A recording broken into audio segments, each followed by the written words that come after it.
So I'm the host of this week's Crunch seminar.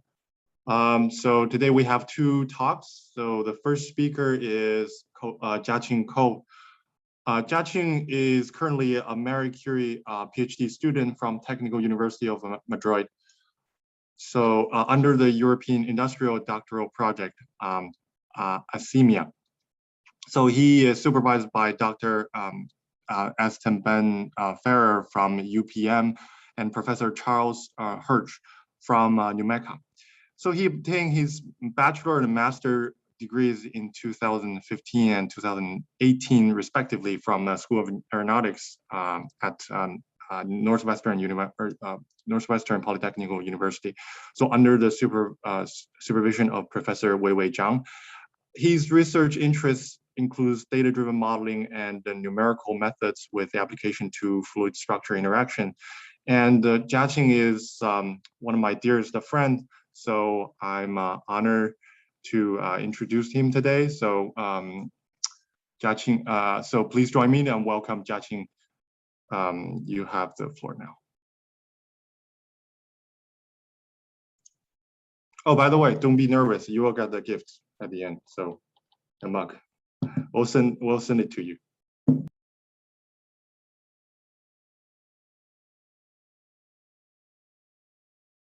You're mute.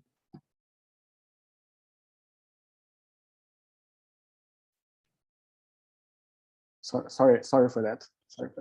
You can hear me now? Yep. Okay. Thank you for the kind introduction of Mila, and also thank you, Professor Kaniadakis, for giving me such a great opportunity for me to introduce my research work on data-driven methods for unsteady aerodynamics and aeroelasticity. So I'm Jiaqing Kou, and currently I'm doing my last year PhD in Technical University of Madrid, and this work is supervised by my supervisor, Professor Zhang from NPU, and some work is also supervised by Professor Ferrer and Professor Lynch from UPM, and also some collaborators from NPU. So I will have 5 sections in my talk. First about background, and then I will talk about 3 main strategies of data-driven modeling, and finally the conclusion. So before I start, as Mila has already introduced, so I got my bachelor and master in NPU in Xi'an and in School of Aeronautics. So I was doing data-driven approach for unsteady aerodynamics. And then in 2019, in May, I joined the European project. We are working on the industrialization of high-order CFD method. So this is, I spent half of my time in Brussels in a CFD software company called New Mexico. And the second half is in UPM to finish my PhD. So let's look at the main topic. So what is aerodynamic modeling? So aerodynamic modeling in general refers to the procedures to get the relationship between the input and the output.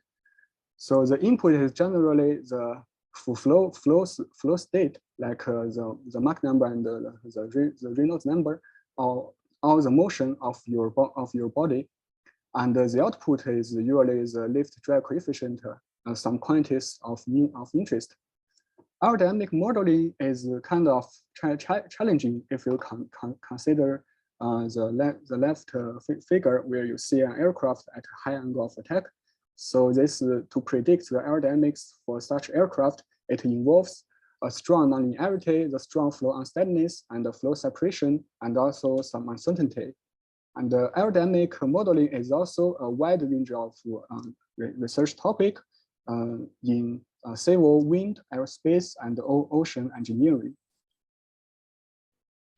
So currently, there are 3 main streams of aerodynamic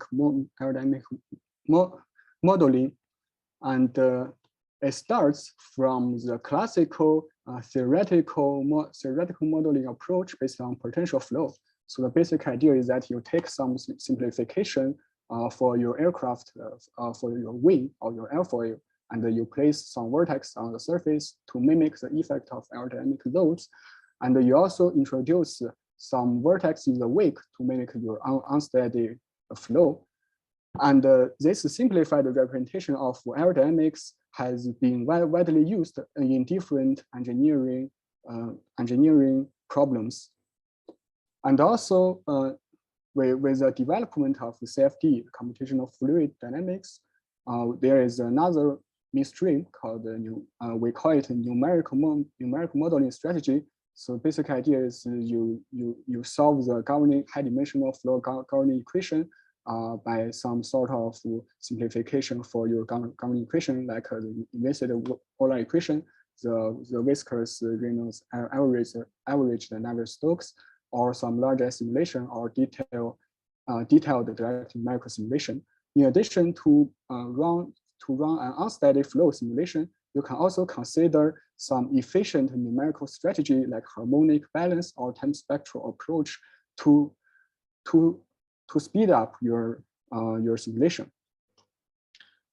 Recently, with the development of data science of machine learning, and also with the increasing of aerodynamic data in numerical simulation, and also in experiment, the data-driven modeling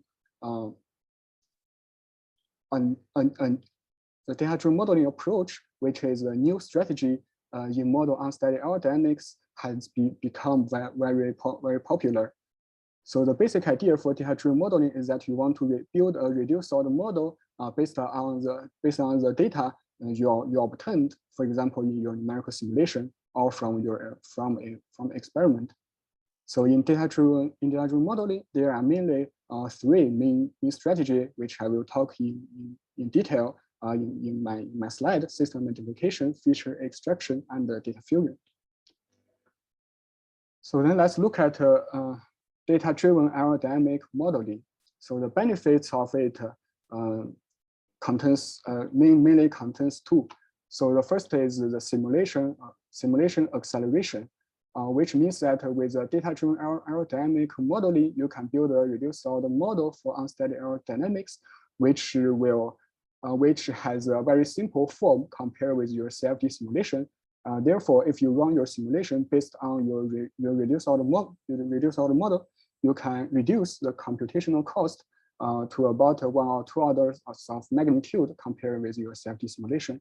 And also, you can analyze the physics based on your simple reduced order model to gain some physical insights, which has been widely used in analyzing the fluid structure interaction problem. Its applications range from flight dynamics, multiphysics, optimization, and flow control. So to start talking about data-driven modeling, we start from two types of flow data, which motivates two different modeling strategies.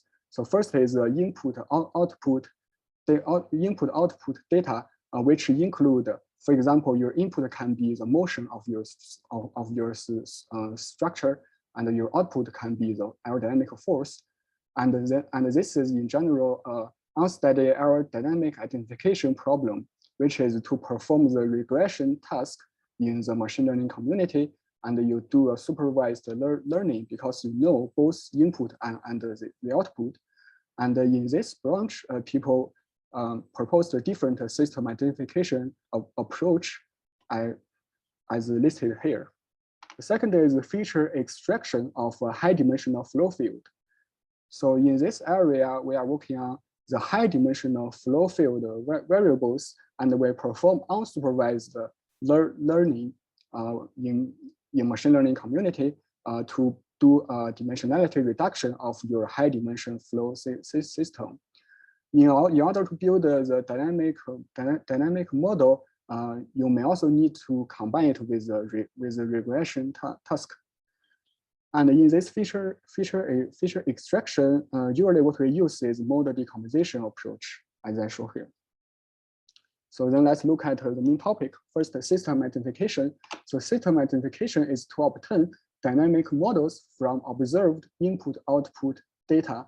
So the basic idea is that we design a sort of input, and we use this we give the input to our safety solver, and we get the output of aerodynamic loads, and we use both data to train our reduced order model.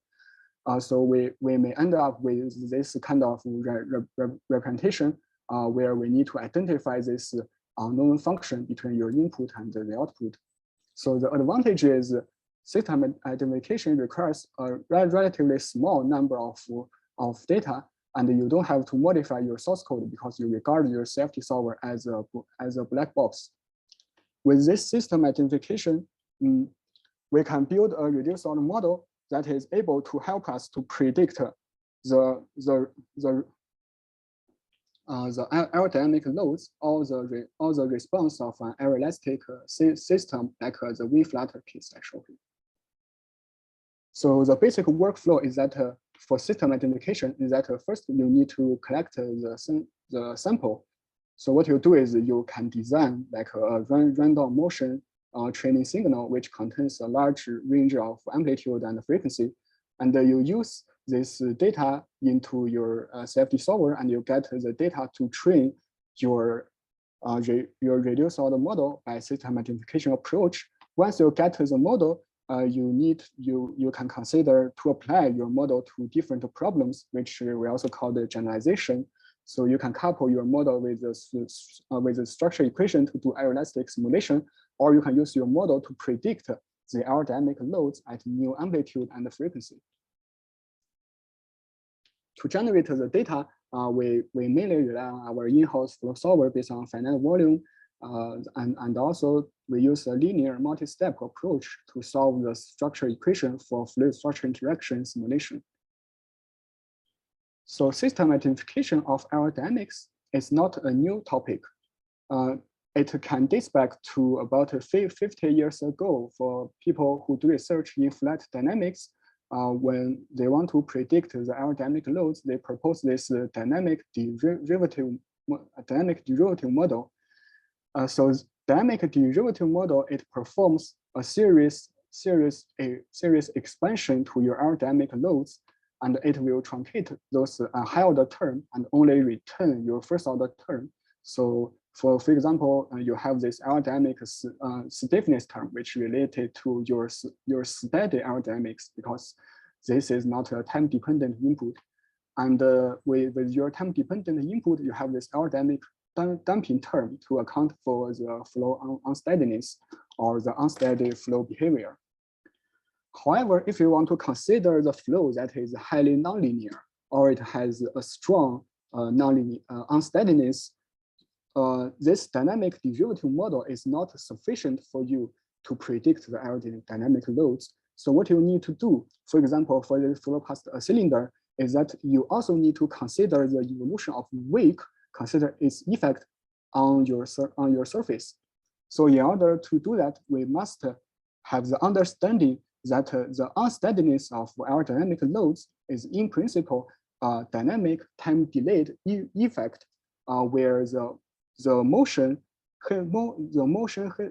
history and also the history of your load should be taken into account for you to have an accurate unsteady aerodynamic model. So here we give two examples. The first is the autoregressive with exogenous input, which is the ARX model, and this is the linear difference model in the discrete time domain.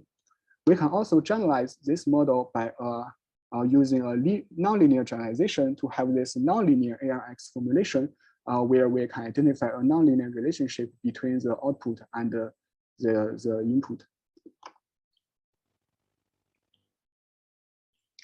So in our research, we are more interested in fluid structure interaction of aircraft, which is also known as aeroelasticity. So we are looking at two typical problems. The first is called flutter. The second is limit cycle oscillation. So the flutter behavior is indeed a linear stability problem, where you can use linear reduced order model to predict that. The limit cycle oscillation is induced by nonlinearity. That nonlinearity can be your structure nonlinearity or aerodynamic nonlinearity. Here we consider aerodynamic nonlinearity where we must use a nonlinear aerodynamic reduced order model to predict. So from the left, I gave two examples of the flutter and limit cycle oscillation. So you can see that flutter is a very dangerous phenomenon, which may lead to the crash of your aircraft. And the limit cycle oscillation is a kind of periodic oscillation of your wings. So as so for a coupled fluid structure interaction system, as you increase your velocity or your dynamic pressure, you will first see flutter. And as we have seen in our linear reduced order model analysis, this is a kind of a linear stability problem, and we can analyze by some theory in linear control. And once our velocity is larger than the flutter bifurcation point, we may see this limit cycle oscillation trend, so as shown here.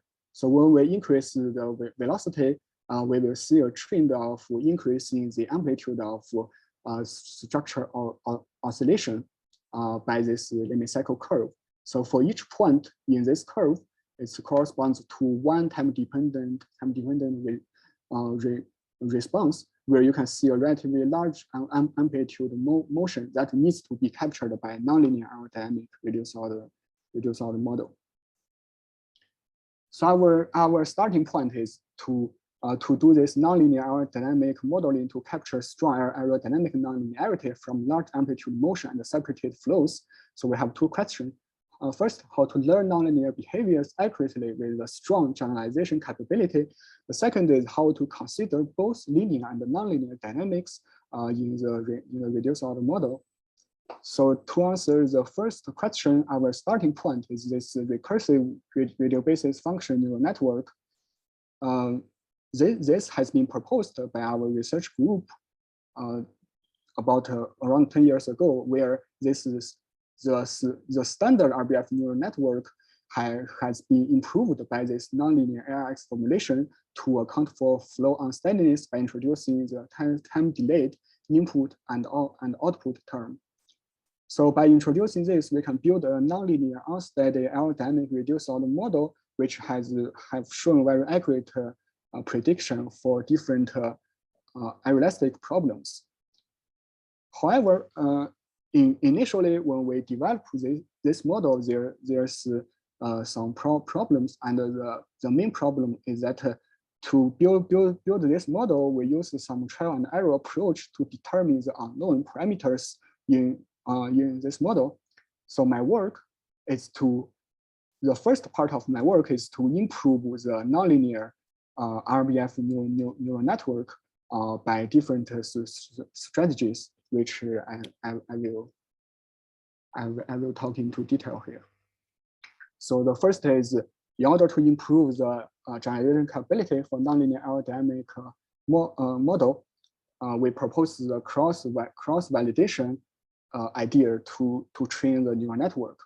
So as I show from the left, which is very common in machine learning community, from this curve, as we can see, when we want to train a neural network, as the model complexity increase, the error of the training case will decay, and when your model complexity reach some level, your error for training case will be almost the same.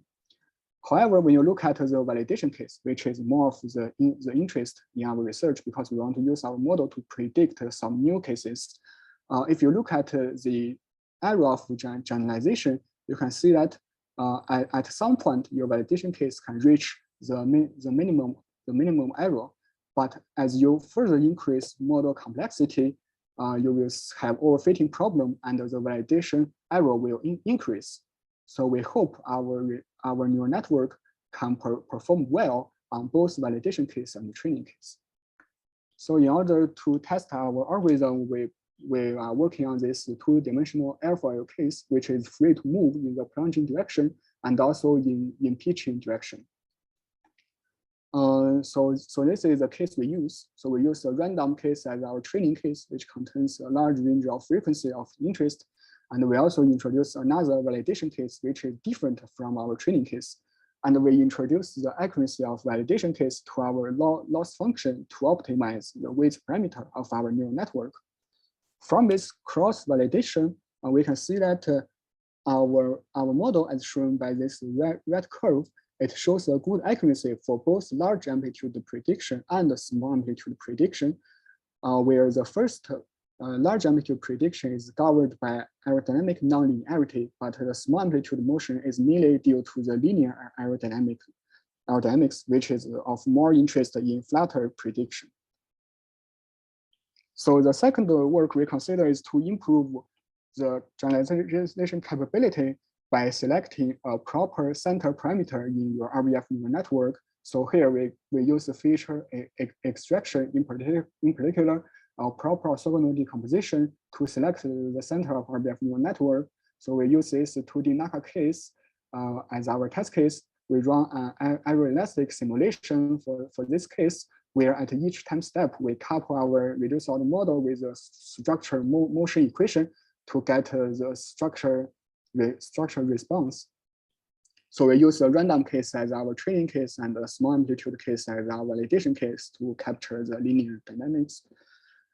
Here we show limit cycle oscillation at one particular flow velocity, and we can see a good agreement with the reduced order model and the CFD-based aeroelastic simulation. And I also show this whole limit cycle oscillation trend, where we can see that with our improved neural network, the accuracy can be also improved compared with the previous model we developed. Then we look at its behavior of linear dynamics, in particular to predict the flatter boundary. And we compare our nonlinear model with the results given by the linear reduced order model, which is known to be more accurate in predicting the linear stability. And we can see a comparable performance for linear and nonlinear reduced order model to predict the flatter boundary. The third thing I was trying is to improve the capability of learning nonlinear dynamics more flexible. So we consider this by combining the Gauss and the wavelet function as the basis function of standard RBF neural network. So in order to do this, we propose this multi-kernel neural network. So we use this multi-kernel neural networks to model the aerodynamic loads with respect to the change of flow condition at different Mach numbers. So our training Mach number range is about 0.1 from the comparison of the steady flow field. This is already this will make a large difference between the shape of configuration of the shock wave, and also the aerodynamics also shows a big difference. With our multi-kernel neural network, as I have shown here, it can produce this hysteresis loop of any harmonic motion with a high accuracy. As I show here, the hysteresis loop at different Mach numbers has been reproduced with a very high accuracy with our multi-kernel neural network. And also we use this model to predict the amplitude ratio of the aerodynamics for harmonic motions across different Mach number, where our multi-kernel neural network can also give a very good prediction than the traditional model based on only one basis function. Jiaqing, I have a question. Okay. Yeah. The cases you're looking at are relatively easy. If I use any kernel POD, I can easily reproduce this. The question is, and here also you show like in phase space, but the question is, can you, when you have not one or the other, but the combination of the two, if you have like a flutter, which is very close to the limit cycle, and there's a modulation, and there's like two frequencies that may lead to a third frequency, using the thing of the Teichens-Newhouse scenario of two frequencies giving you rise to a third frequency, giving you a chaotic response. So the flutter and the limit cycle have frequencies commensurate. That's a scenario which is difficult to predict, especially in the time domain. but also in the frequency Yes. domain, because you're Yes, going, yes. what you're showing is around the Hopf bifurcation, which is relatively easy. That's all the POD models, a good POD models, empirical POD or a kernel POD would do it. I don't need to, Yeah. I agree with you, there's a delay and so on, but all these things can be accommodated. The question is, can you have this destructive interference from the two, from the flatter and the limit cycle, which will lead to a more catastrophic I understand your question. In the following slide, I have some case where I show more complicated limit cycle oscillation. So I will show that soon. And here, what we consider is also another kind of nonlinearity changing with the parameters. It may not be as complicated as you have mentioned, the competing of different frequency or the chaos.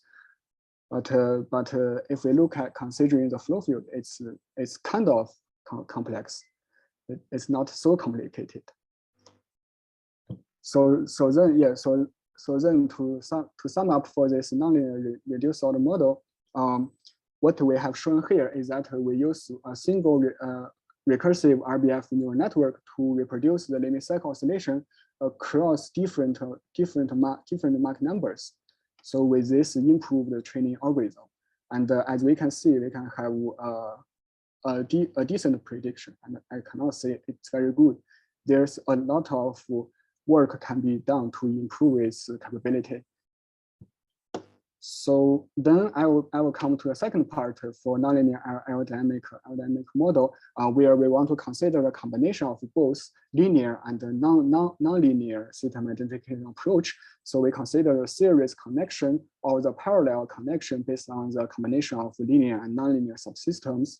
First, our starting point is the winner model, which is the typical series connected model used for system identification.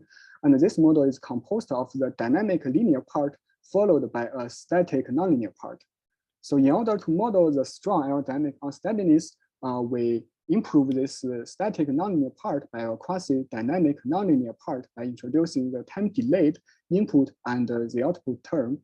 And with this change, our winner QDM model can also give a good prediction for the small and large amplitude motion for both random motion and harmonic motions. So now let's come to a more complicated aeroelastic response. So here we consider this parallel connected reduced order model, where we call it a hybrid ROM, which is composed by the parallel connection of your linear ARX model and the nonlinear multikernel neural network. So here, to consider flow unsteadiness, we consider the fully coupling between the linear and the nonlinear subsystem, and we have this better representation of aerodynamic unsteadiness. And with this, we can have a rather good prediction for the trend of limit cycle oscillation and also for the flatter boundary. And in addition, we can also use this model to predict a more complex aeroelastic phenomena, where, as you can see, this is a beat phenomena which happened at a velocity higher than the LCO trend I show here. So this is induced by a very strong interaction of the unsteady flow at a large angle of attack, where you can see the two frequency components, they are competing, and also you can see the amplitude of your response is changing periodically. And this model. Jiaqing, this is still a quasi-periodic case. It's a stationary case. There are two frequencies and they're close to each other, so there's a beating. It's not tremendously difficult. That's what I'm saying. It is more difficult, but it's not really, the beat phenomenon is not, there's no new frequencies. There are two frequencies that are competing. So there's no new scales. The problem is when you have new scales and this response is non-stationary. Yes, I totally agree with you that if this pattern, if you use an LSTM, an LSTM, a recurrent neural network, you can easily capture this very easily. Yeah, that's my point. That's I haven't talking to here. So we have used LSTM, and we use LSTM to predict this limit cycle oscillation with a very good accuracy. So yeah, I think I can. Yeah, I will try to finish this soon. I think this is not very complicated. So as Professor Kaniadakis said, this is not too complicated, and unfortunately, I don't have that like a multi-scale interaction case. But we consider another complex aeroelastic response, which is induced by the interaction between the flutter and the buffet, which is to us kind of complex in the research of aeroelasticity. So in this case, what you can see is that the amplitude of your structure is changing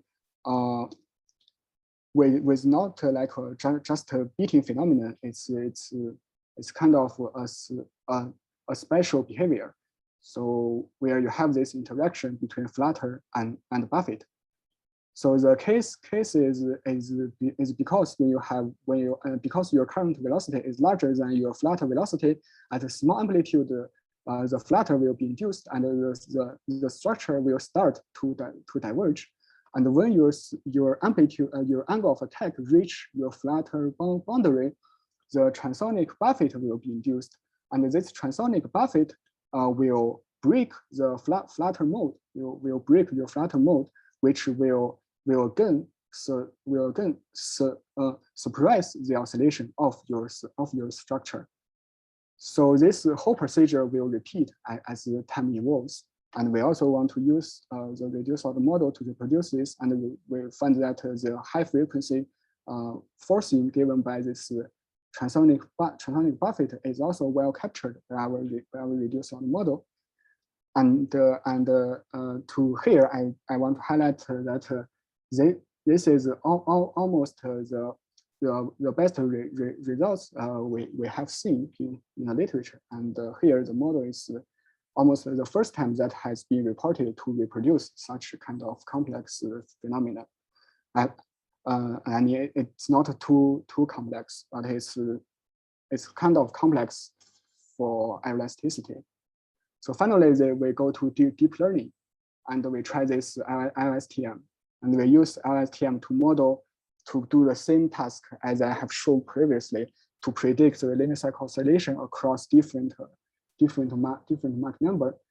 So as I have shown here, it gave us a very good prediction for the LCO trend across different Mach numbers, which shows that this model is able to capture a relatively complex nonlinear behavior.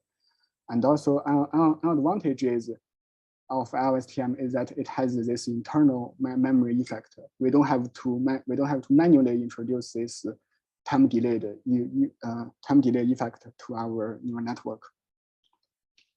So this is also almost the first time that this complex phenomena and this specific configuration has been reproduced by a deep learning approach. We have published this in 2019. So far, that's almost all about this system identification. So I show different strategy to improve the generalization capability for nonlinear reduced order model, and I tried something to combine the linear and nonlinear models. And finally, we also test the performance of deep learning in predicting the linear cycle oscillation across the different Mach number, where I show good accuracy also. Then we look at the feature extraction. So in this research, it's mainly about model decomposition. So we want to reduce the high dimensional flow field. We operate on the high dimensional flow field, and we want to generate low dimensional flow basis or mode from your high resolution flows. And the advantage is that it can include the flow details, like the small coherent structures. Here we give a simple example of transonic buffet case where, as we can see, through model decomposition, through feature extraction, we can capture the transonic buffet mode, and we can look at the interaction between this span-wise mode pattern and the chord-wise mode. And then here is a simple explanation of flow mode and its condition. So physically, it refers to the coherent structure, or which is some representative flow pattern, and you can use this mode to reconstruct the flow field. And from the mathematical point of view or dynamic system point of view, you can also use this mode to build a low-dimensional subspace to perform model reduction for your high-dimensional system, and then you can analyze the basic feature based on your low-order model, which can also reduce your cost. In particular, we look at the DMD approach, which is a data-driven algorithm for you to extract the dynamic features. So this DMD approach is based on a linear assumption of your variables, and this variable can be your primitive variable, like your velocity or your pressure. It can also be a nonlinear combination of your primitive variables, which is called observable.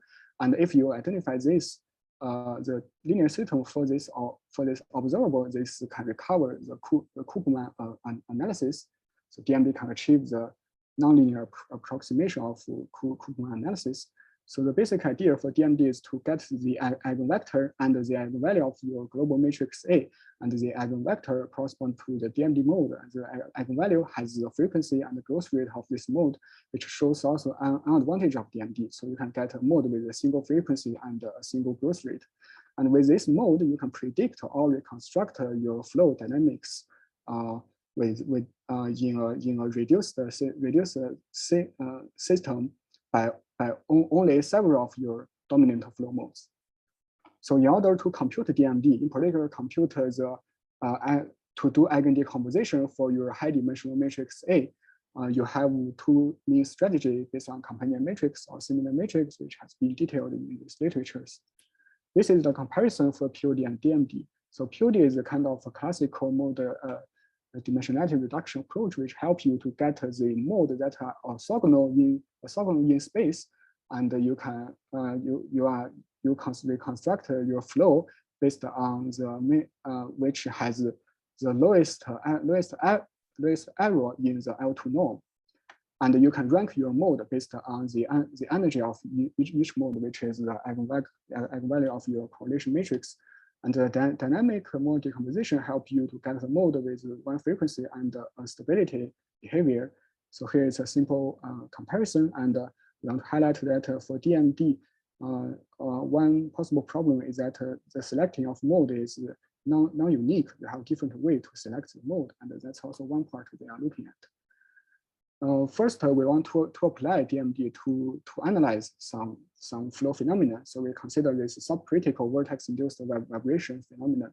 So VIV is a typical phenomenon for flow past Bulaf bodies.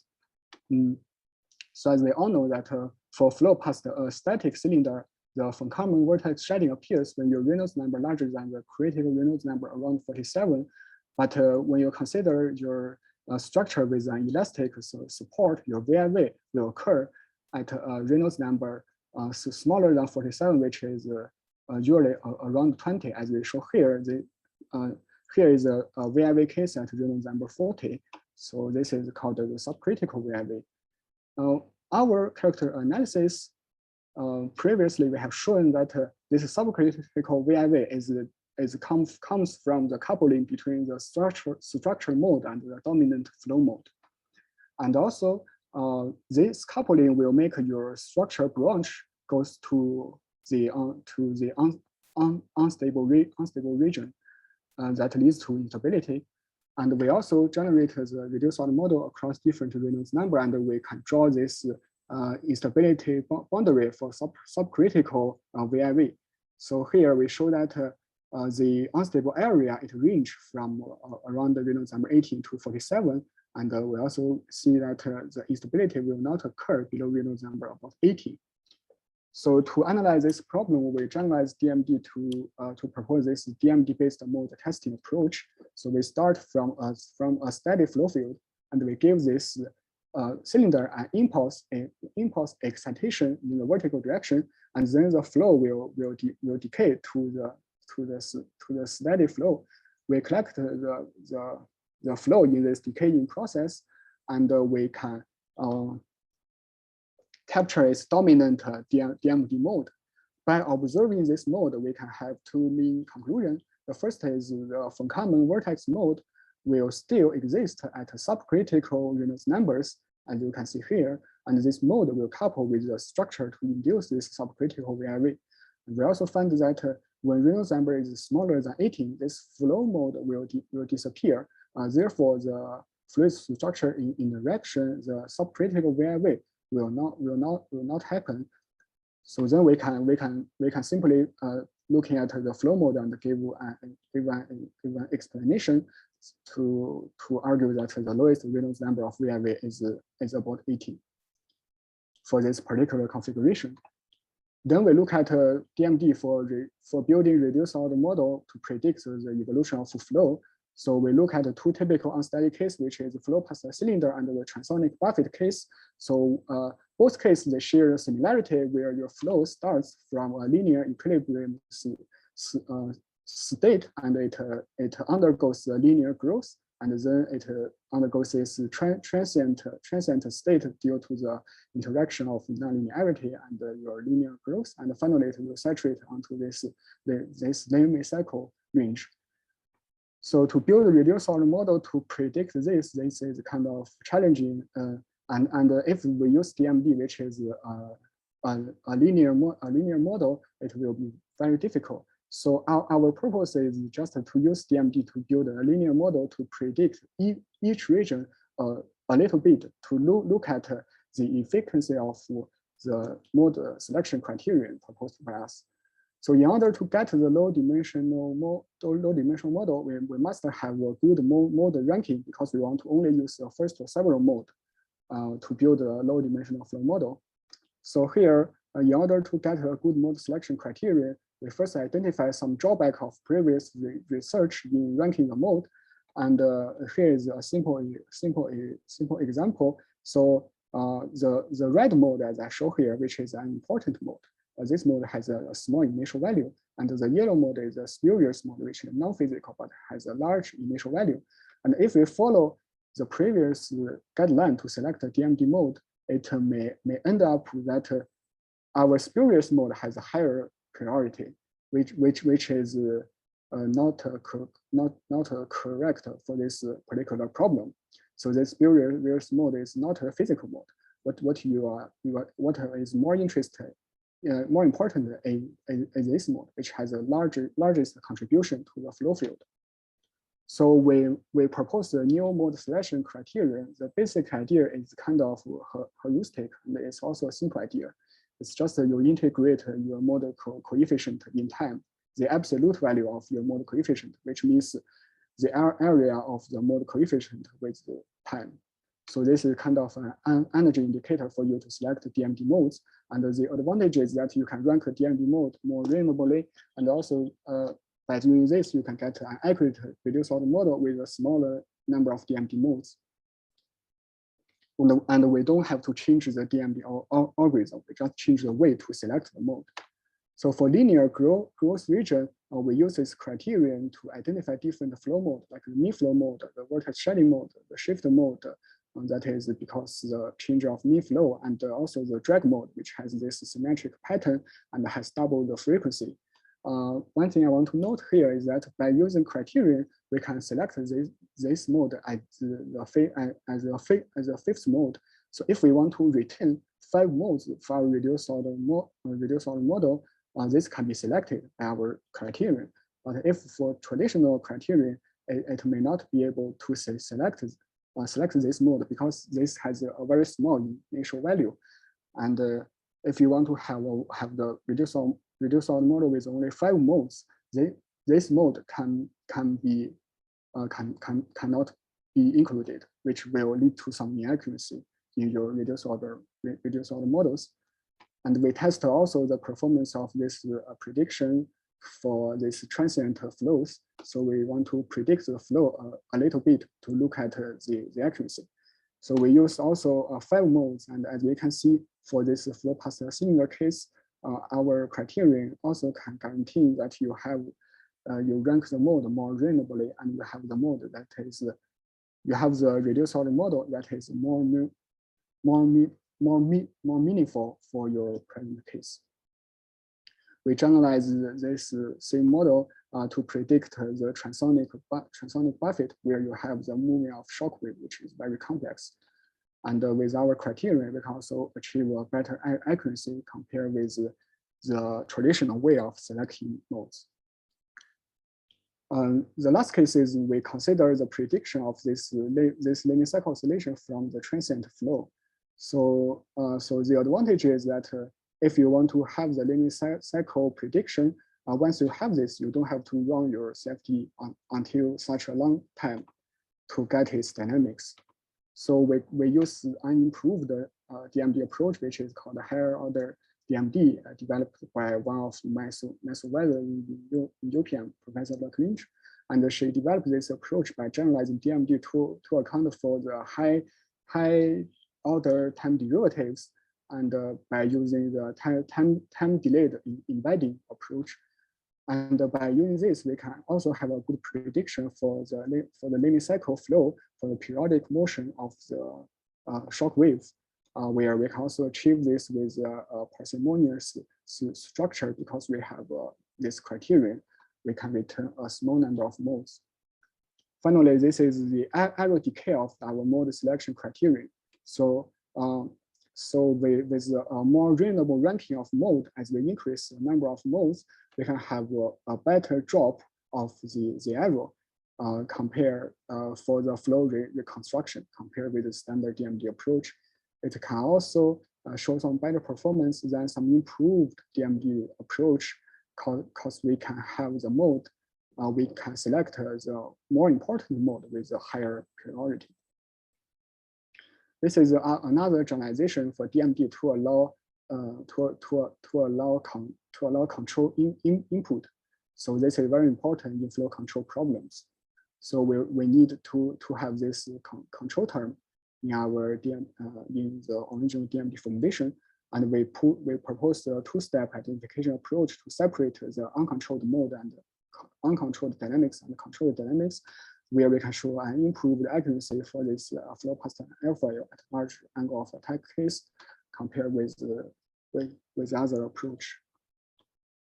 So the last generalization for DMD is to improve its performance in CFD simulation. So first, we propose this mode multi-grid for convergence acceleration.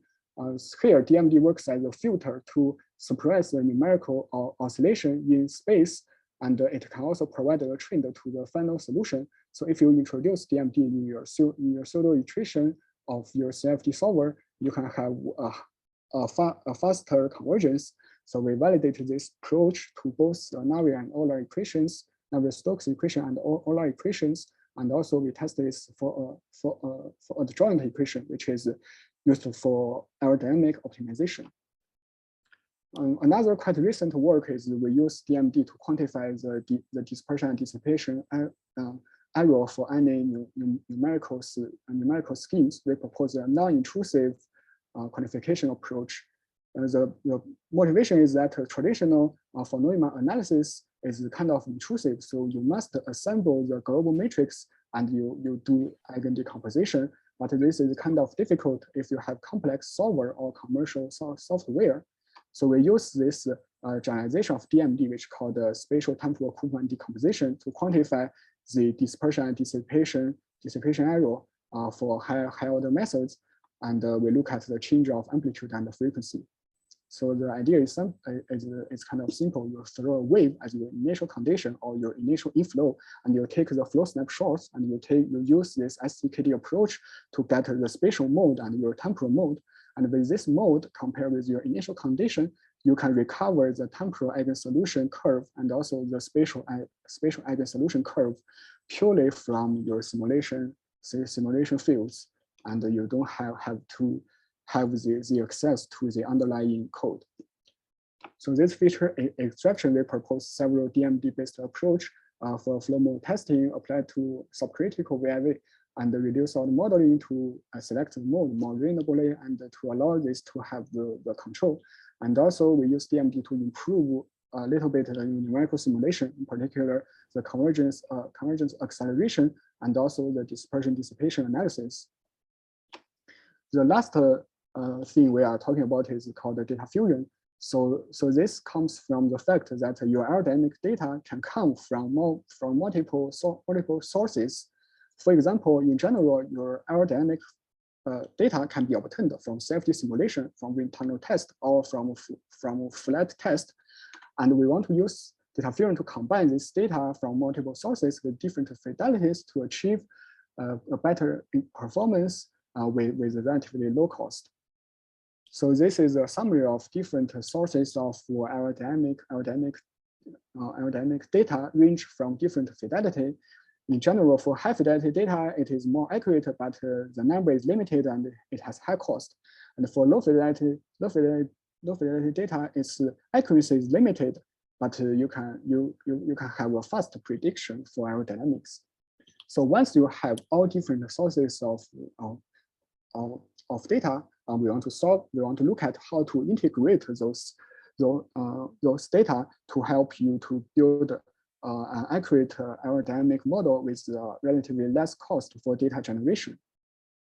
So this data fusion, the researching data fusion can satisfy our goal. So we combine information to obtain a consistent description for aerodynamics, and this has already been used in aerodynamics, which is called multi-fidelity or variable fidelity aerodynamic modeling. So it's based on assumption that low fidelity and high fidelity dynamics can be similar, because your low fidelity dynamics is sometimes is a simplified physics or given from a coarser discretization. Therefore, you can have a relatively simple functional relationship to correct your low fidelity data to be high fidelity with a few high fidelity results. This is also can support the use of few shot learning, machine learning in aerodynamic in our problem. So here we show that the comparison of low fidelity and high fidelity results, we can see that the basic trend can be predicted based on low fidelity simulation, and we only need some correction to make it close to the high fidelity prediction. So currently, we have a lot of work for this for building model from multi-fidelity data. First is multi-fidelity approach for steady aerodynamic optimization, and also in Crunch group, in your group, you have a lot of work in PINS, informed neural network based on the multi-fidelity data, and also the multi-fidelity sparse reconstruction for different flow field. Our target is mainly motivated by the first work, where they only show this aerodynamic model for steady aerodynamics. We want to use it for unsteady aerodynamics. Here is some general framework for multi-fidelity modeling. So in order to generalize this to modeling unsteady aerodynamics, we take the co-creation framework, which has been widely used in optimization and in interpolation. And also we generalize this by this ARX formulation. So for steady aerodynamic model, your input is usually your Mach number, your angle of attack, or your geometry parameters. To extend to unsteady aerodynamics, your input should be argumented by your time-delayed effects. So we have two models. The first is direct incorporation of unsteady dynamics. So this both the time-delayed input and time-delayed output of your low fidelity prediction. And the model 2 is separate your quasi-steady term, which is the delay of your input, and unsteady term, which is the delay of your output of your low fidelity data. And this separation may help you to have a model which can separate both dynamic behavior. So we use neural network to identify this correction term. We take this transonic case where the high fidelity result is given by Rance simulation based on viscous flow, and the low fidelity is the Euler simulation. So we take flow past an airfoil, and to mimic the experiment environment, usually the random motion is not available when we do the internal test. What we have is only some harmonic motion at a given amplitude and frequency. So we only use 3 training cases at three particular harmonic motions, and we use different harmonic motion to test the performance. So this training case can be reproduced with high frequency. And also the testing case, we can also reproduce some different hysteresis loop by our data fusion model, combining the low fidelity and high fidelity prediction. And we can also recover the random motion through only training the aerodynamic model based on several harmonic motions. So in order to look at its performance, we do this model convergence study. So we look at the decay of error when we increasing the number of training cases. We introduce another reduced order model, which is only built from the high fidelity harmonic motions. So as we can see, as we increase the number of training cases, we can see a convergence trend. And what's more important is when we have a small number of training cases, if we use this reduced order model only from high fidelity results, it may show a larger error compared with our data fusion approach. So this indicates that if we have a small number of data, using data fusion may help us to get a better prediction. So in addition, we extend our case to allow both high dimensional data from wind tunnel experiment and also numerical simulation. So we look at this dynamic stall phenomenon. The challenge is to predict this dynamic separation and reattachment of the flow field. So our problem is to take some experimental data, 6 harmonic motions from NASA report, and we use low fidelity simulation based on neurons. And we take 3 training cases and 3 testing cases, where we can also see a good agreement given by our data fusion prediction. So in order to try to give some explanation for the performance of our data fusion model, we look at some theories. So we look at this degree of separation theory, which separate your flow into the attached flow and the separation to quantify the stall process. And also we look at our neural network, our data fusion neural network. We look at the center for each basis function. And what we found, which is quite interesting, is that the center can do a separation of the attached flow dynamics and the separation flow dynamics. And this separation also in a good agreement with what we have given by the evaluation of this degree of separation. So this can give a little bit the physical interpretation of how to make our data fusion reduced order model to work well. So to summarize, we show this data fusion modeling for nonlinear unsteady aerodynamics based on one transonic flow case and the dynamic stall modeling case. And we also have some flow reconstruction case. We reproduce the flow field by this multi-fidelity modeling approach. So the conclusion is that I gave an overview of my research about system identification for input-output data, feature extraction for flow field, and data fusion for data from multiple sources. And with this, I would like to conclude. So first, I want to mention that this combination of classical aerodynamic modeling and the novel subjects of data-driven methods is timely and promising. And the future work, we still need a lot of future work, in particular, like the robustness of that nonlinear model, like a more complex phenomenon.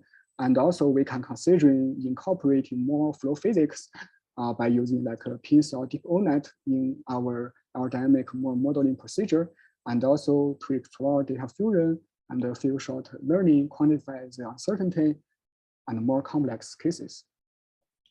Okay, so just one last page about my PhD topic, which is to do high order CFD based on immersive boundary method. We do this for simulating different flows, and we have some preprint and some work will come soon. Okay, so the main reference for my talk is mainly based on our recent review in progress in aerospace sciences and also some other representative papers I listed here. Okay, thank you for your attention. That's all. Jiaqing, thank you for your presentation. Thank you. Very interesting works.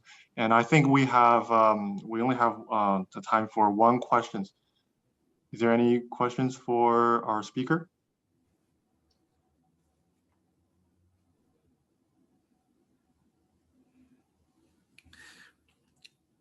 Jiaqing, I see what you've done in your thesis, and you know, I work on this type of things for a long time, and I look back at this and I say, like, for example, all the DMD stuff that you've done, to me, not a little dated. Sorry to tell you that, a little dated. For example, all that stuff you can do with autoencoders now. Autoencoders could do all that stuff, actually, all the DMD and so on. Even Neta Kutz and Igor Mesic and so on, who did and Schmidt, Peter Schmidt, I know for a long time. They turn to autoencoders now, not that type of analysis. And also, you know, you also show like this airplanes crashing and so on, and then you show flow past the ceiling at Reynolds number 18. That's not. There's a little bit of disparity in that. So I just want to not to criticize you, but just to help you to sort of put things in perspective, because it's one thing to claim you know, big things and then show something else.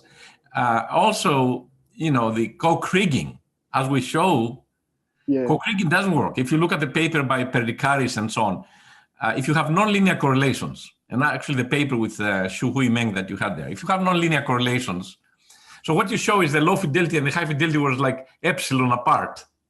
Of course they will like work. but the point is when you have nonlinear correlations between the high fidelity and the low fidelity. So there's other methods. Xu Hui has developed this and so on. So I'm looking back at what you're saying, and I know you have good intentions and so on, and this is an important field, but I am sorry to say that this is not the state of the art. I totally understand this. The research I show, some of the research that has been done just at the starting of my graduate year. So it's about even the LSTM. The LSTM now we abandon LSTM. We have something new, DeepONet that beats LSTM and so on. And then we have, but I think the co-kriging that you show, that was really weak. Then you know, this vortex shedding thing that people, maybe I have written, I don't know, 20 JFM papers on it. So I've seen this in many different ways. POD does not work. POD does not work. We wrote a paper in 1991 about it. POD does not work because it's an underparametrized system. In the modern era of data-driven modeling, you want over-parametrized networks. Those will generalize. Of course, you can reconstruct stuff, but when you fly an airplane, you're not going to see one condition that you train the model for. Yes.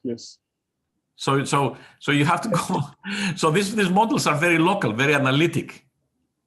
It's you know, it's not magic that you can use like 6 parameters to do aerodynamic aeroelasticity. That's, you know,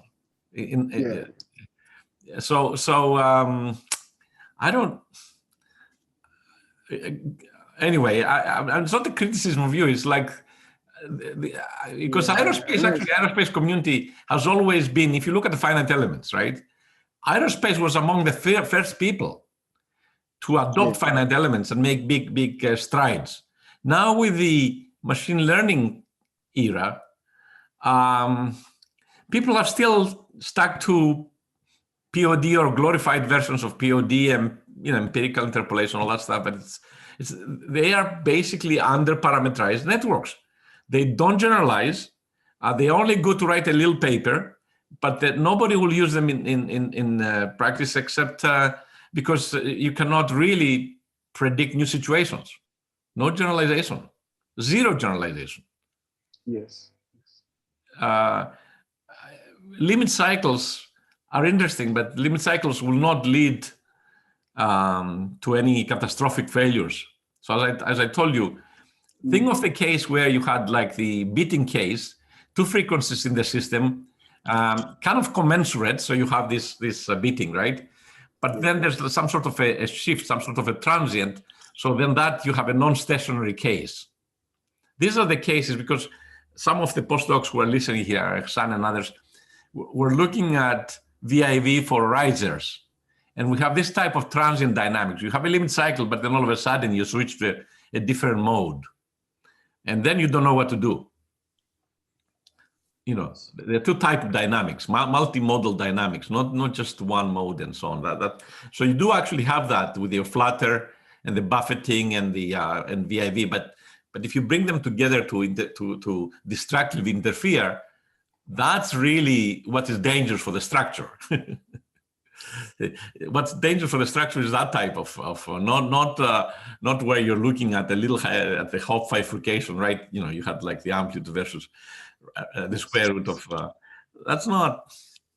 So I'm just trying to give you my feedback as somebody who has been doing this for 30 years. That VIV is a really interesting topic.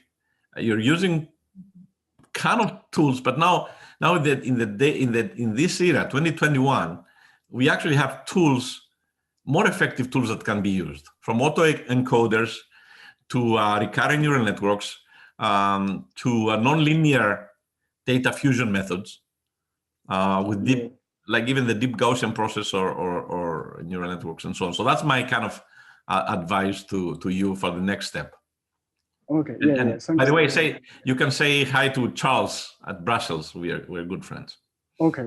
Sure. Of course. I will talk to Professor Hirsch also about this presentation. Okay. Thank you for telling me that. Yeah. That's a very good suggestion for me for the futures.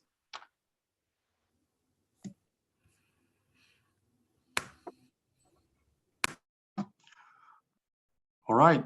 So thanks, Jiaqing, again for your wonderful talk. And let's move on to the second one.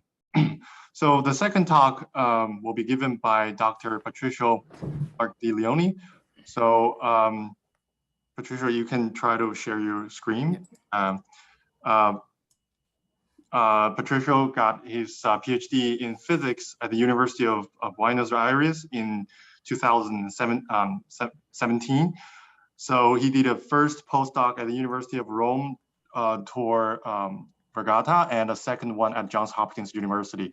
So his research interest are on the application of machine learning to high-dimensional non-equilibrium systems. So he will be starting a research position at the physics department of the University of Buenos Aires in October. So congratulations, Patricio. And today, Patricio is going to give us a talk, a paper review with the title, Exploring Missing Flow Dynamics by Physics-Informed Deep Learning, the Parametrized Governing Systems. So without further ado, please join me in a welcome, Patricio. Okay, thank you very much. So let's get started. So as I said, a paper review. I think this paper is under review right now, so it's only on the archive and it was submitted to Physics of Fluids. And these are my thoughts on the problem. So the goal of the paper is to reconstruct flows using pins that are informed by an incomplete runs model, where the pin is used to finish of the run model. And some of the questions they'll be asking is if we can use a pin to tune parameters in models. So if we have data and we have a model with, we don't know exactly how to choose the parameters for, can we use a pin to do that? And in a way, even though they address it very shortly, but I think part of the underlying question they have too, and I think part of the most interesting part of the question too, is what happens if I have data and I have some equations and models that not exactly match the data? How well does a pin work when things don't exactly match? So for people coming from data simulation is when we talk about imperfect models. Okay, our data, what generated the data, what generated the and the equations that we have are not really the same thing. And let me introduce then what Reynolds average Navier-Stokes is, for those of you not familiar, and also with respect to the topic at hand. So imagine if we look at this image on the upper right, and we have a shed flow, for example, or whatever kind of flow. A DNS, or solving the actual Navier-Stokes equations, is when you solve every equation. It's changes in time, so it's time dependence, and you solve from the biggest scales of your flow, where you inject the energy, where you do have something on your flow, up to the dissipation scales, and you have everything. On the other hand, runs, what you're solving is mostly for the average. So you want an ensemble average. Sometimes you can also see it as a kind of filtering. So you remove all those fluctuations, and you have an equations only for the average part, which sometimes is useful, sometimes not, but it's a much cheaper than solving every equation. So the Navier-Stokes equation here on the left take this form that we're all familiar with this infamous nonlinear term that's the cause of our headaches and our passions. As we said here, the DNF one would require to solve every scale here, which can be many, spans several orders of magnitude, from where I inject energy, the size of the jet, up to the size of the smallest scales of the flow. On the other hand, the Reynolds average Navier-Stokes equation look very similar, but now the fields here all have this bar over because we are only solving for the average fields, and we had an extra term here, so we are modifying the viscosity. It's called an eddy viscosity hypothesis. So what we need now, as we introduce a new variable to our system, we need now equations for this new variable.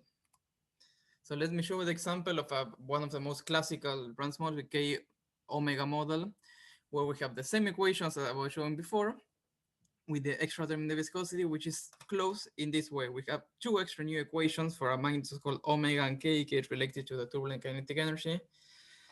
And these equations depend only omega and k, and this u should be the bar u. So they only depend on the filter variables, but they are equations that I solve with my whole problem. This is called a two-equation model, because after solving this, I solve these two equations coupled with this one, and I get nu t, which in this case should be what the new eta is doing here.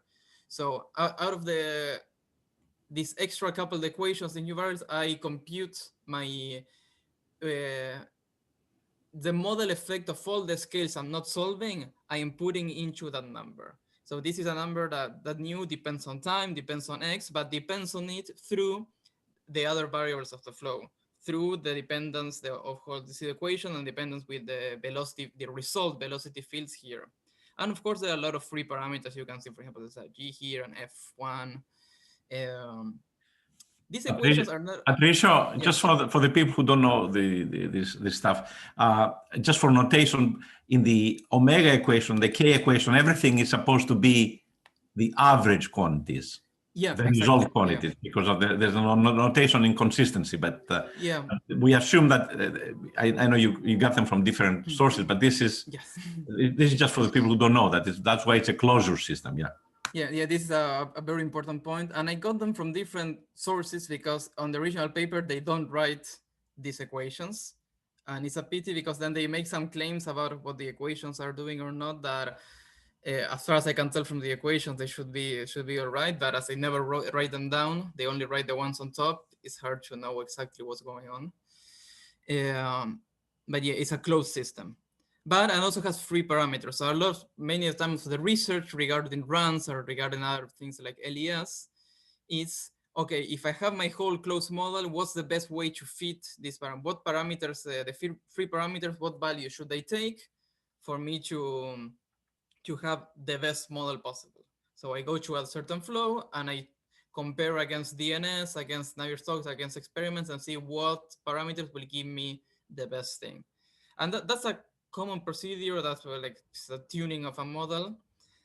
But they won't be doing exactly that, because as I said, they will be getting rid of all the extra equations, and they will be writing a pin So we have here the pin for the pressure, the velocity fields. Here they wrote the pin in 3D, but there's no set and there's no set-wise velocity ever. So it's just PUV and the extra term nu of eta. So they only have the equations I was showing before without the extra closed model. So instead of adding extra equations with a few free parameters and then tune those free parameters, they have the pin basically take care of all what the runs should be doing. Instead of specifying a runs model, the pin and the data will do everything, because then they have a total loss function that has a part with data and a part with the PDEs, and the usual and then kind of residuals that we see in pins, where they compare the data only of the velocity fields on a given region, and they have the residuals to compare also on the flow. So there are a few things here. There's nothing wrong with saying, okay, I'll just have my data and I'll fit the eddy viscosity this way. But let's remember here that contrary to the models, where the eddy viscosity is written in, they spend on time on X, Y, Z, and T and everything, but it's only a function, it's written in terms of the resolved fields. I can take any field, solve the equations, and get my new one. I can understand the physical interpretation behind that eddy viscosity too, where it's coming from, and can I get generalize it if I go then to another flow, or if I want to repeat the simulation for some reason, I can do it.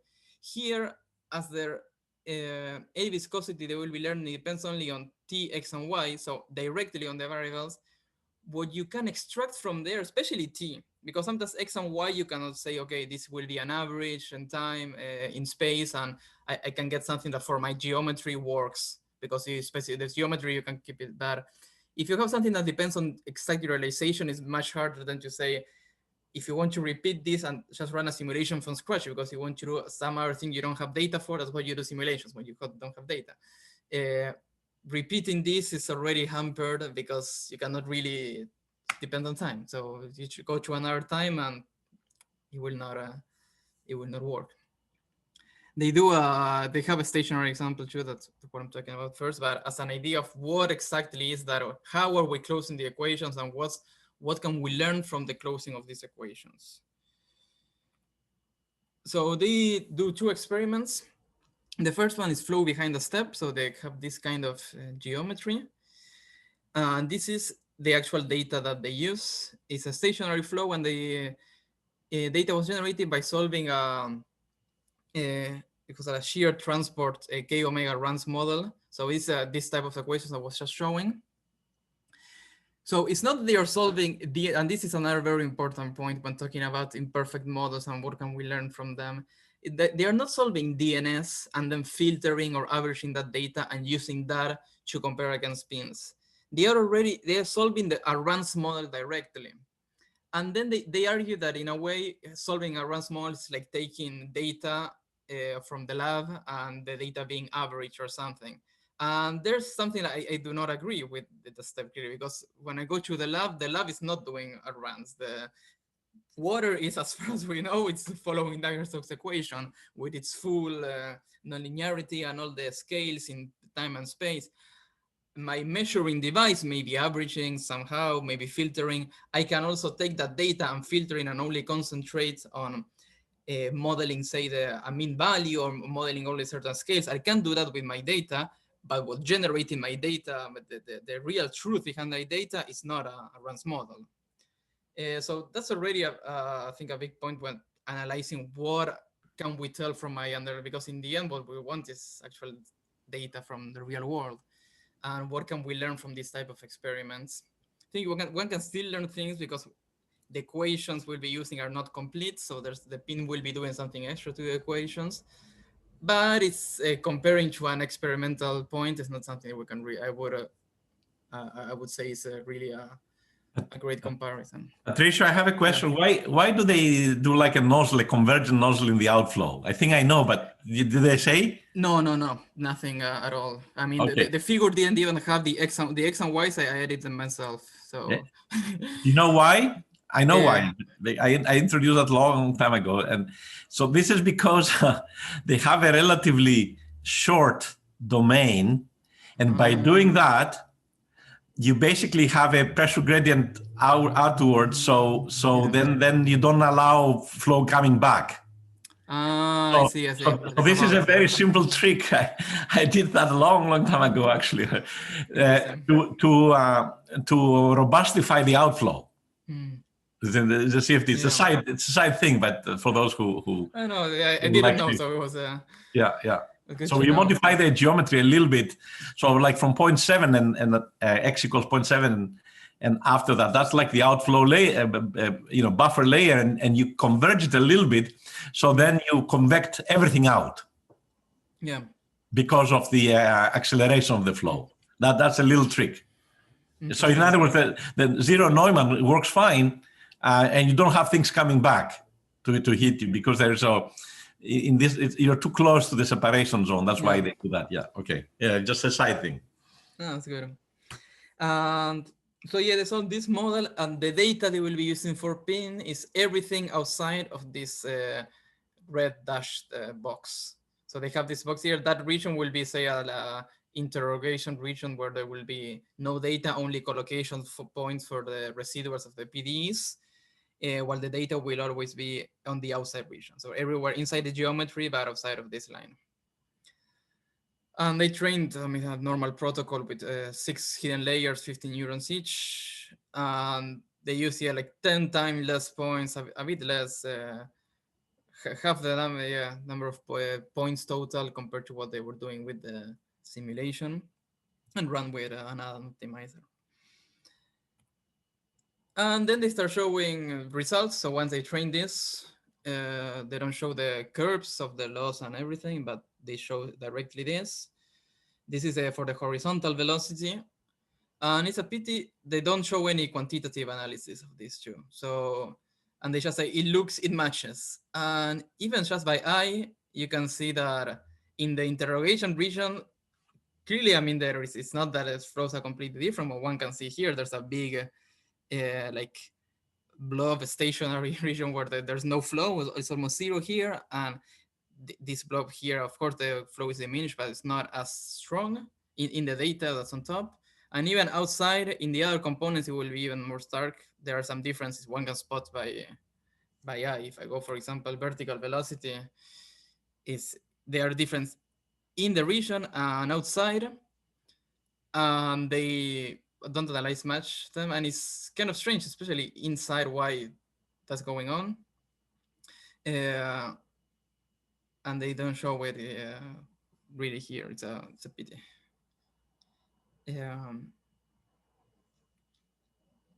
Pressure is a bit smoother, but still there are some small differences. But so it's the PIN is able to reconstruct the flow in the way they trained it and the way they use it here.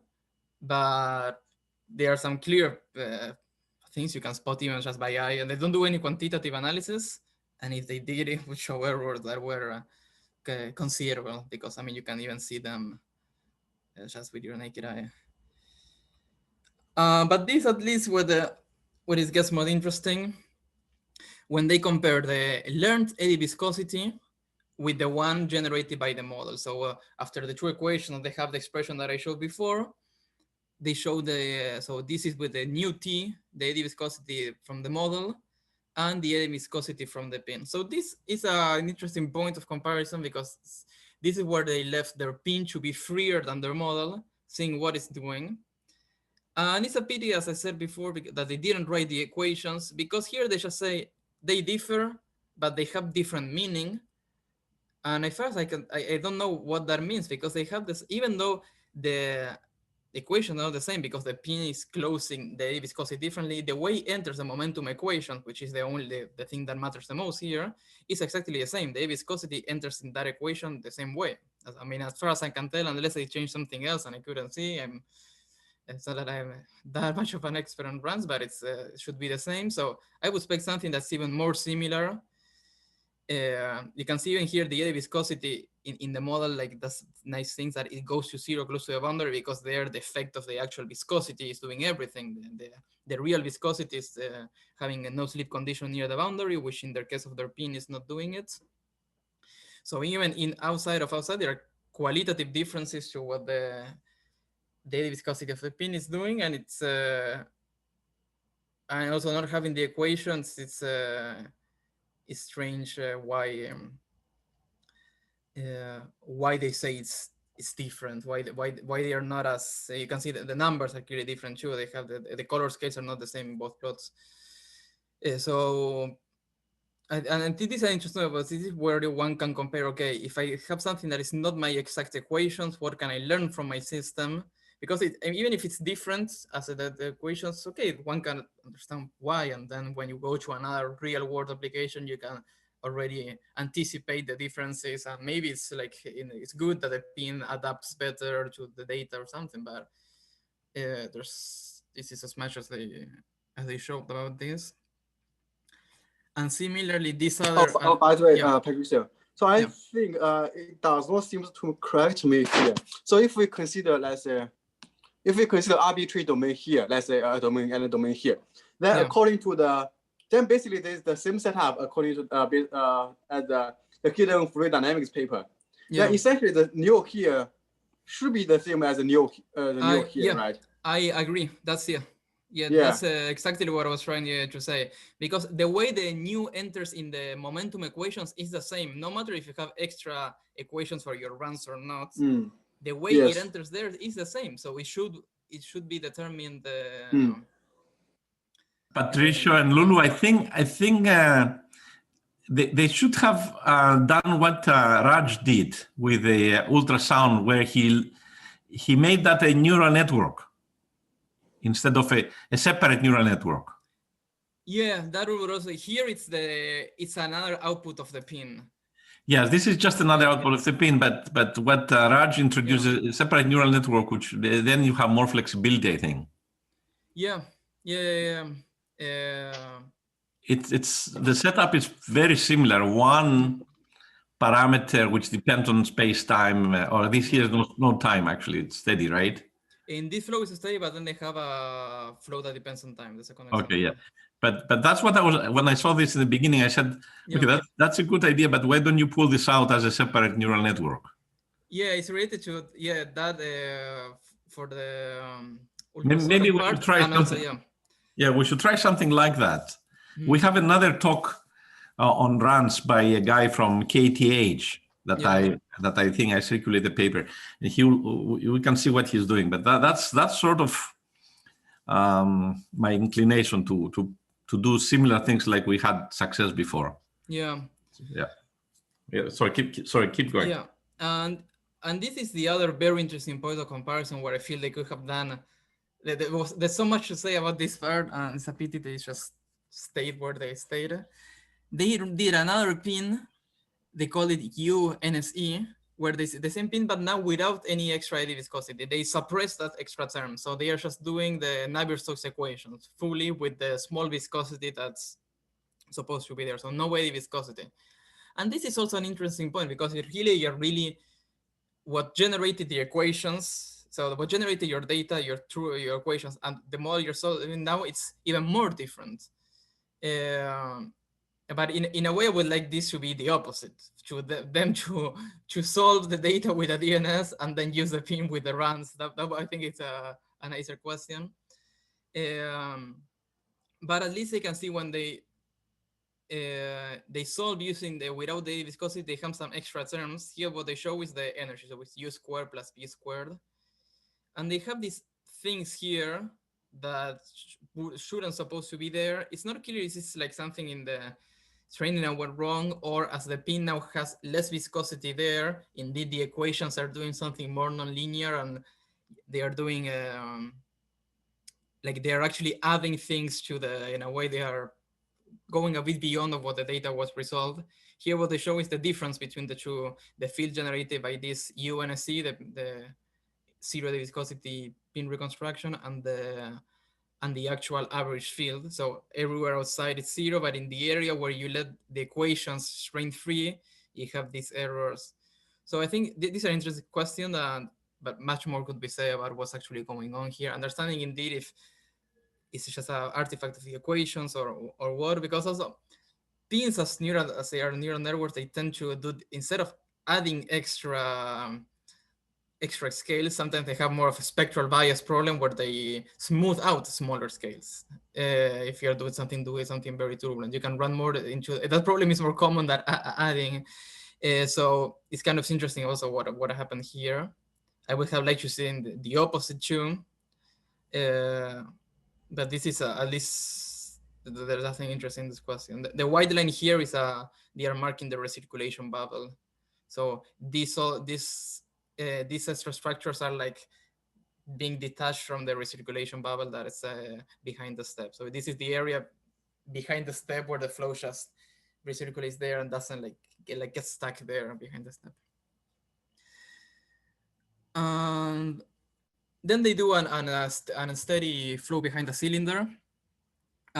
It's a very similar to what they did before, but now, yeah, the flow is depends on time, and they did this with two models. So one, a model that has a bit like extra result, adds more like turbulence, looks more turbulent at least, and they did with two models and repeated the same. I'm going to only show one. I think this is a SST SAS model. Again, they don't show the equation, so it's kind of tough to know exactly how they were solving it, under which parameters and all. But it's the same idea where they have they're going to be repeating the same. And again, this is like a phrase, something they said. In practice, the reference flow data obtained by the SSTs and SST-Kou model turbulence models can be regarded as the filtered experimental data. And I think this is, if you solve DNS and you filtered it, then I will believe the statement. But otherwise, it's not as clear. Experimental as seeing something experimental coming from a laboratory where they have actual water or air or whatever fluid. And so they show the results here at one particular time. Again, it's the same kind of idea. They have here is that the truth, the reference, the data. This was inferred by the pin. The area inside of the red curve, it was an area where data was not given. So there's only collocation points doing the magic. And over here, they show the difference between the two. So the errors, so now this is a bit more quantitative, but it's still, it's just a local. And so, yeah, so basically they do have also, they can get the bigger structures of the flow right. We can see that the blobs are there, but there's some difference, especially in this other region. We can see errors around 10%. So this actually, I mean, okay, it makes in a region where you don't have data and that errors around 10%, where you have all these vortices moving. I think it makes sense, but yeah, so it's the pin there is working. And again, it's the same thing with the extra eddy viscosity. And what they showed that was a bit more unsettling, because now we can see the time dependence here, is they calculate the lift and drag coefficients from the data, also over the cylinder, from the data and the pin. The pin is the dashed line.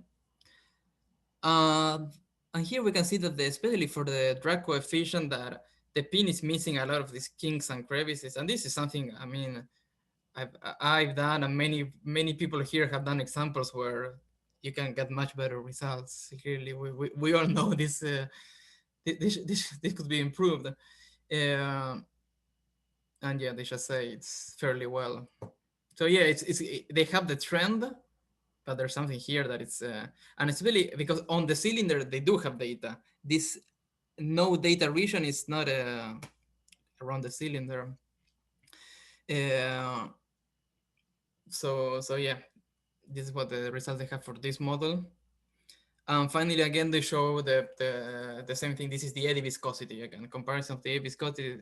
Here on the left is the one coming from the model. On the right is the one coming from the pin. And again, it's kind of strange why it's different. I mean, you can see here there are a lot of things resolved here that the pin they have just didn't get it. Similar to what I was saying in the first example, but here it's a bit more stark because there are a lot of structures here because of those vortices moving. And here, yeah, you can see there's these 2 points here, but nothing. It's not much else besides that.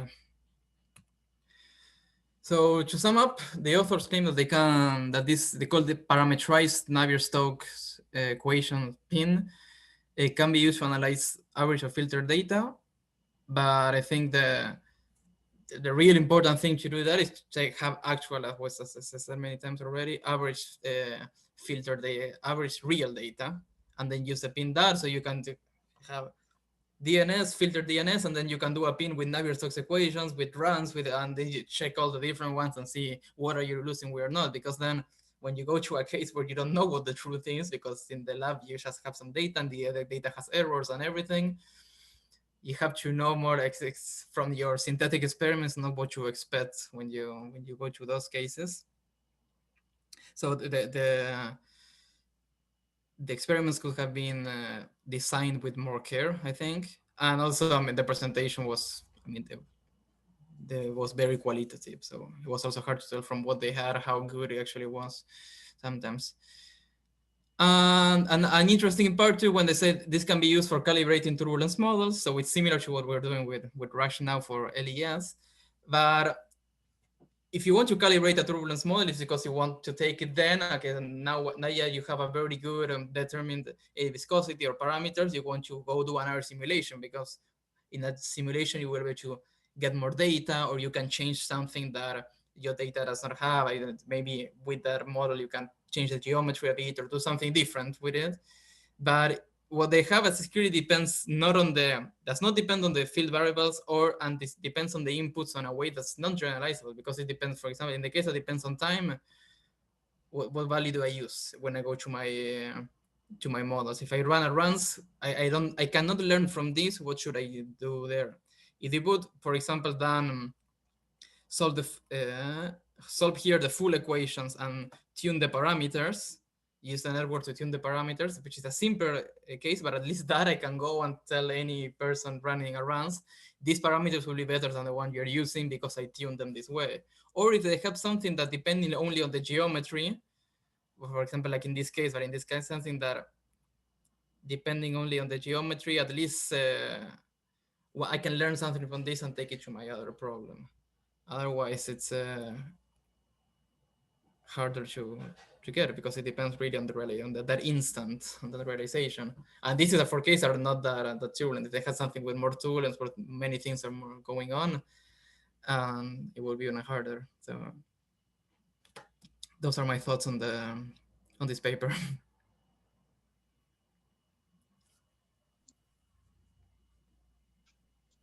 Patricio, hi, Yeah. Pavan. Hi, Pavan. Yeah, for the example one, when they call the NuT the data part, I'm assuming they are solving K omega model to compute that NuT. And while for the pin case, the NuT is computed directly from the it's one of the output of the neural network. So there is no model for the pin case, right? That's right. Yeah. It is possible that the NuT from the pin is actually more correct that from the data, because K omega was developed for adverse pressure gradients, but I'm not clear whether it models circulation as well. But if one of the immediate problem of K omega was that in the mean flow, where epsilon was doing an excellent job. But the thing is, in the way it enters in the momentum equations, nu omega enters the same way, no matter if it's a K omega model or another model. And as the data was generated with a K omega model, it's kind of strange. There is a difference. That is correct. Yeah. It enters the same way, but the question is how do you compute that NuT term? So that so when you have that K and omega equation, there is a relationship, something like NuT is equal to K by, okay, look, there is one expression. In the case of epsilon, there is the equation, the expression is K 3 by 2 over epsilon or something like that. So this is, so you see that computation of K and that omega itself is incorrect. So you have a wrong NuT value in the case of the data, and that enters into that equation. So that computation itself is incorrect when you have this. Yeah, but this is the data they use. The data was generated using these equations, not other equations. So you should, even if it's wrong from a physical perspective, or where you compare against an actual experiment, for example, or DNS, but the pin only is seeing data from this K omega model. So that's the universe, that's the truth the pin is looking for here. Well, and the way the nu t and nu enter in the momentum equations is the same. So it's kind of strange that the backward we're not getting the exact same field. Well, one thing we can talk about is a bit of a ill-posedness over it, but okay, you have a point, but again the physics is a bit off. Yeah, exactly. K omega models. We know they are not they are far from perfect, but it's what they solved. Yeah, it's not they didn't go to the lab and get data from flow behind the step. They solved the equations using open form. But that when you have that pin equation, that is still valid. When you show it in the pin without any explicit any turbulence model, that will model everything. Given the right nu t values, it will model everything. So that is still correct, but this is not. So even though you might have some boundary conditions, but satisfying that equation might be. So it may not be true that it will get the same value as this. Maybe if they had correct physics, then probably we could have looked. I think I would have made some conclusion over it. But if they were using actual, it's sort of unconclusive. If they were using DNS data, I agree that it would be different, but they were not. So yeah. And for the second case, when they use K omega SST for a curvature, the second case, the K equation fails here. Not the omega, but it will be for weakly curvature things. The K equation fails here. So again, the physics is still a little bit off for me to. But it's the ones they used. I mean, I'm sort of uncertain now.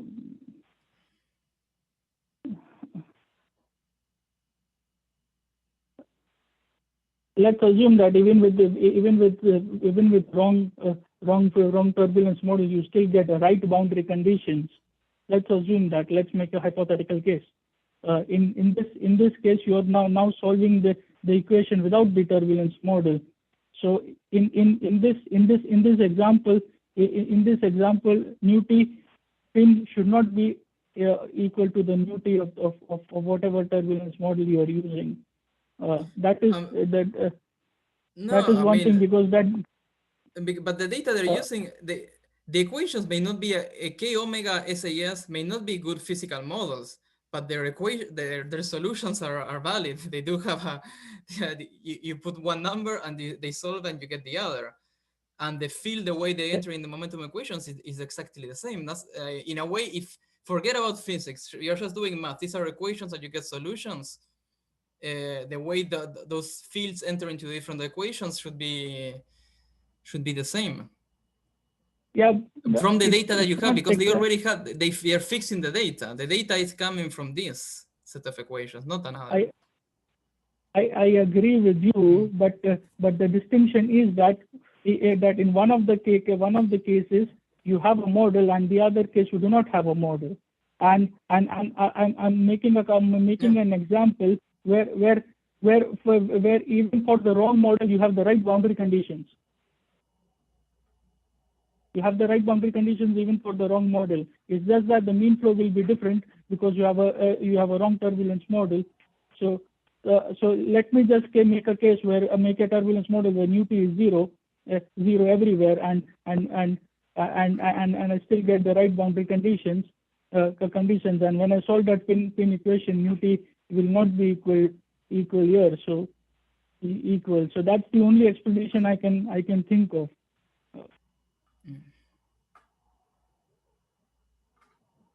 No, I don't know what to say. Thank you, Patricio. That was, yeah, lots of, everybody's using pins in an arbitrary way. So like somebody said, there's no bad methods, they're bad users. Yeah, I can see that. So, that's the end of this week's seminar. So I'll send out the recording of this meeting in a later email. So everybody take care, and I'll see you in the next week. Bye.